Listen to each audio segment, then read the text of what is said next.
नमस्ते साथियों, आज के इस वीडियो में वरिष्ठता क्रम पर हम चर्चा करेंगे। साथ ही शिक्षक उपस्थिति पंजिका में किन शिक्षकों का नाम ऊपर और किन का नाम नीचे आएगा, अर्थात शिक्षकों के नाम का क्रम क्या होगा, इस पर चर्चा करेंगे। जैसा कि आप देख पा रहे हैं, यहाँ पर बहुत सारी जानकारी को हमने अंकित करके रखा है। इसके अलावा मेरे पास में लोक शिक्षण संचालनालय है मध्य प्रदेश भोपाल का यह पत्र है, जो कि 3 जुलाई 2019 का है। इस पर जो जानकारी दी गई उस पर भी हम चर्चा करेंगे। तो आइए प्रारंभ करते हैं। जैसा कि आप देख रहे हैं यहाँ पर वरिष्ठता क्रम, तो यहाँ पर हमने 3 आधार लिखा है। पहला है पद की वरिष्ठता, दूसरा है उच्च पद पर नियुक्ति तिथि से वरिष्ठता, और तीसरा है प्रथम नियुक्ति तिथि की वरिष्ठता। इन तीनों पर चर्चा करेंगे। तो सबसे पहले हम जान लेते हैं पद की वरिष्ठता क्या है। तो जैसा कि नाम से स्पष्ट है, पद की वरिष्ठता अर्थात जो शिक्षक या व्यक्ति वरिष्ठ पद पर, उच्च पद पर है, बड़े पद पर है, तो निश्चित तौर से वही वरिष्ठ होता है। तो हम विद्यालयों की बात करें तो सबसे पहले क्रम पर प्राचार्य महोदय आते हैं, ठीक है।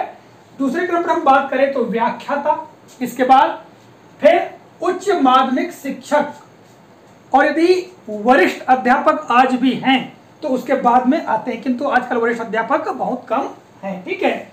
और इसके पश्चात बात करें हम प्रधान पाठक की, माध्यमिक शाला के प्रधान पाठक की बात करें तो माध्यमिक शाला के प्रधान पाठक हम यहाँ लिख देते हैं माध्यमिक शाला प्रधान पाठक, ठीक। इसके बाद में आता है उच्च श्रेणी शिक्षक, इसके बाद माध्यमिक शिक्षक, और इसके बाद यदि अध्यापक आज भी हों तो अध्यापक आएगा, ठीक है। और इसके बाद हम आगे चले तो फिर यहाँ पर आएगा प्रधान पाठक। यहाँ पर हम प्राथमिक शाला प्रधान पाठक कह सकते हैं। प्राथमिक शाला प्रधान पाठक यदि हो तो, उस पद पर हो तो, जैसा कि नियम है उसके मुताबिक बच्चों की 10 संख्या के आधार पर किसी विद्यालय में जो प्रधान पाठक हो सकते हैं। यदि प्रधान पाठक किसी विद्यालय में है प्राथमिक शाला के, तो उनका क्रम आएगा। इसके पश्चात फिर सहायक शिक्षक, और सहायक शिक्षक के बाद में प्राथमिक शिक्षक। और यदि वर्तमान में यदि सहायक अध्यापक हो, अभी भी यदि कोई सहायक अध्यापक है तो यहाँ पर उनका नाम आएगा। तो देखिएगा, ये हुई पद की वरिष्ठता, अर्थात किसी विद्यालय में इन पदों पर जो शिक्षक हैं, ठीक है, तो उनकी वरिष्ठता का क्रम इस प्रकार से होता है। किंतु यहाँ पर एक बात ये आती है कि किसी विद्यालय में मान लो व्याख्याता पद पर 2 या 2 से अधिक व्यक्ति हैं, या उच्च माध्यमिक शिक्षक के पद पर 2 या 2 से अधिक व्यक्ति हैं, या किसी पद पर भी 2 या 2 से अधिक व्यक्ति हैं, तब उनकी वरिष्ठता का क्रम क्या होगा, उसके लिए यहाँ पर आप बिंदु क्रमांक 2 देखिएगा, ठीक है। बिंदु क्रमांक 2 क्या है कि उच्च पद पर नियुक्ति तिथि से वरिष्ठता, ठीक है।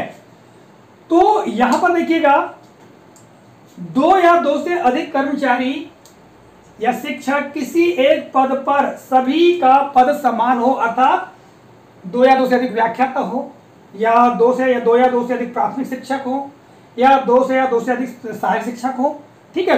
कोई भी किसी एक पद पर, किसी समान पद पर 2 या उससे अधिक व्यक्ति हो, तब क्या होगा, तब यह होगा कि नियुक्त हो तो पहले अर्थात पूर्व की नियुक्ति वाला व्यक्ति या शिक्षक जो है वो वरिष्ठ होगा, अर्थात जिसकी नियुक्ति पूर्व की है, पहले की है, ठीक है, उस पद पर, किस पद पर, ये जो पद दिए गए इन पद पर पहले की नियुक्ति वाला, पूर्व की नियुक्ति वाला जो व्यक्ति है या जो शिक्षक है वो वरिष्ठ होगा, ठीक है। इसके पश्चात हम बात करते हैं प्रथम नियुक्ति तिथि की वरिष्ठता। यदि किसी विद्यालय में किसी का कोई प्रमोशन नहीं हुआ है, ठीक है, कोई पदोन्नति नहीं हुई है, और ऐसी स्थिति में यदि पद हैं, ठीक है, तो उन पदों पर प्रथम नियुक्ति तिथि ही उनकी वरिष्ठता का आधार होता है। तो इस तरह से ये वरिष्ठता का क्रम है। आइए अब हम बहुत ही महत्वपूर्ण बिंदु पर चर्चा कर लेते हैं। कुल मिला के हम उच्च पद का प्रभार कहें या पदोन्नति कहें या प्रमोशन, ठीक है। यदि किसी सहायक शिक्षक, प्राथमिक शिक्षक का प्रमोशन हो जाता है, या किसी माध्यमिक शिक्षक या उच्च श्रेणी शिक्षक का प्रमोशन हो जाता है, ठीक है, वर्तमान में जैसा कि उच्च पद का प्रभार प्राप्त हो रहा है, तब की स्थिति क्या होगी, ठीक है। तो देखिएगा, उदाहरण के लिए हम यहाँ पर ले लेते हैं कोई सहायक शिक्षक है, मान लिया जाए सहायक शिक्षक है या प्राथमिक शिक्षक है, ठीक है, प्राथमिक शिक्षक है, ठीक। तो यदि हम सहायक शिक्षक की बात करें, मान ली जाए इनकी प्रथम नियुक्ति तिथि 1992 की है, ठीक है, और इनको वर्तमान में इस सत्र में उच्च पद का प्रभार प्राप्त हुआ है, और ये क्या बने हैं, उच्च श्रेणी शिक्षक के प्रभार पे गए हैं, ठीक है, उच्च पद के प्रभार पे गए हैं, के उच्च पद प्रभार पे गए हैं, ठीक है। और किसी विद्यालय में गए जहां पूर्व से ये इतना बड़ा स्टाफ पहले से मान लो मौजूद है, तब शिक्षक उपस्थिति पंजी में उनका क्रम क्या होगा। तो देखिएगा, चूंकि इनका जो पदोन्नति है या उच्च पद का प्रभार है 2024 में हो रहा है, प्रथम नियुक्ति 1992 की थी, ठीक है। जबकि जिस विद्यालय में जा रहा है, मान लिया जाए वहां पहले से ही माध्यमिक शिक्षक के पद पर शिक्षक साथी हैं, भले ही उनकी नियुक्ति 2013 की क्यों ना हो, ठीक है। यदि मान लो 2013 में ही इस माध्यमिक शिक्षक की 2013 में नियुक्ति हुई है और ये जो शिक्षक उच्च पद के प्रभार में उस विद्यालय में जाते हैं, तब उनका वरिष्ठता क्रम के आधार पर ये जो माध्यमिक शिक्षक हैं, ठीक है, ये माध्यमिक शिक्षक है, इनके बाद ही रजिस्टर का नाम आएगा, यही क्रम है। या हम बात करें प्राथमिक शिक्षक की, उनको माध्यमिक शिक्षक का उच्च पद का प्रभार प्राप्त हुआ है, तब ये शिक्षक जो हैं, ये जो माध्यमिक शिक्षक है, इनके बाद में ही इनका क्रम आएगा। या मान लो दो शिक्षक, प्राथमिक शिक्षक और सहायक शिक्षक दोनों ही ये उच्च पद के प्रभार में एक साथ जा रहे हैं, तो पहले सहायक शिक्षक जो जिनका प्रमोशन या उच्च पद का प्रभार हुआ उनका नाम आएगा, इसके पश्चात प्राथमिक शिक्षक जो कि माध्यमिक शिक्षक के उच्च पद के प्रभार में है उनका नाम आएगा। तो ये वरिष्ठता क्रम होगा या जो शिक्षक उपस्थिति पंजिका उसमें नाम होगा। आइए अब हम लोक शिक्षण संचालनालय के उस पत्र पर चर्चा कर लेते हैं जिसमें शिक्षक उपस्थिति पंजिका में नाम किस प्रकार से दर्ज होंगे उसके बारे में बताया गया है। जैसा कि आप ये देख पा रहे हैं दिशा निर्देश, ठीक है, इसको मैं आपको बता देता हूं थोड़ा जूम करके, ठीक है। तो यहां पर आप देखिएगा ये शिक्षक उपस्थिति पंजी, इसमें किस प्रकार से नाम आएंगे। एक परिसर एक शाला अंतर्गत सम्मिलित समस्त शालाओं के लिए एक ही स्टाफ उपस्थिति पंजी संधारित की जाएगी, जिसमें सभी शिक्षकों अन्य स्टाफ के सदस्यों के नाम पदीय वरिष्ठता क्रम में लिखे जाएंगे। देखिए कि यहाँ पर स्पष्ट किया गया है पदीय वरिष्ठता। पदीय वरिष्ठता का आशय क्या है, जो पद में उच्च होंगे, जैसा कि हमने यहाँ बोर्ड पर आप देख पा रहे हैं, हमने जो बताया है प्राचार्य महोदय, व्याख्याता, उच्च माध्यमिक शिक्षक, ठीक है, माध्यमिक शाला प्रधान पाठक, तो इस प्रकार आएगा। और यहाँ पर आप देखिएगा आगे हम देखें अगले पृष्ठ पर, पृष्ठ क्रमांक 2 पर यहाँ पर जो जानकारी दी गई है, एक उदाहरण दर्शाया गया है, देखिएगा यहाँ पर, ठीक है।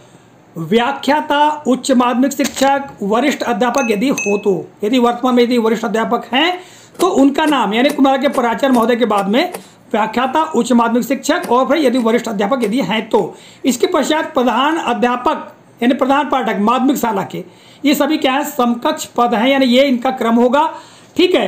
अतः उक्त पदों पर नियुक्ति अर्थात पदोन्नति से आने वाले लोक सेवकों के नाम उक्त संवर्गों में नियुक्ति पदोन्नति की वरिष्ठता क्रम में लिखे जाएंगे। यदि नियुक्ति या उनकी पदोन्नति होती है उस दिनांक को, तो उस आधार पर वरिष्ठ माने जाएंगे। यही सिद्धांत उच्च श्रेणी शिक्षक, माध्यमिक शिक्षक, अध्यापक यदि हो तो व्यायाम शिक्षक वर्ग ब के प्रकरणों में लागू होगा। इसी प्रकार एकीकृत शाला होने की स्थिति में सहायक शिक्षक, प्राथमिक शिक्षक, सहायक अध्यापक यदि हो तो के नाम लिखे जाएंगे। तदुपरांत गैर शिक्षकीय स्टाफ के नाम तथा लेखापाल, लिपिक एवं भृत्य के नाम अंकित होंगे। तो यहाँ पर ये जानकारी दी गई है, ठीक है। तो देखिएगा, मैंने आपको दिशा निर्देश के बारे में बताया और यह 3 जुलाई 2019 का लोक शिक्षण संचालनालय का दिशा निर्देश है, ठीक है। और इसी आधार पर हमने इस वीडियो में भी बताया है, ठीक है। तो साथियों, आपने अभी देखा वरिष्ठता क्रम क्या है और दिशा निर्देश में किस प्रकार से जानकारी दी गई है। आशा करता हूं इस वीडियो में दी गई जानकारी आप लोगों के लिए काफ़ी उपयोगी सिद्ध होगी। तो मिलेंगे अगले कालखंड में इसी तरह के किसी नए प्रकरण को लेकर, तब तक के लिए जय हिंद।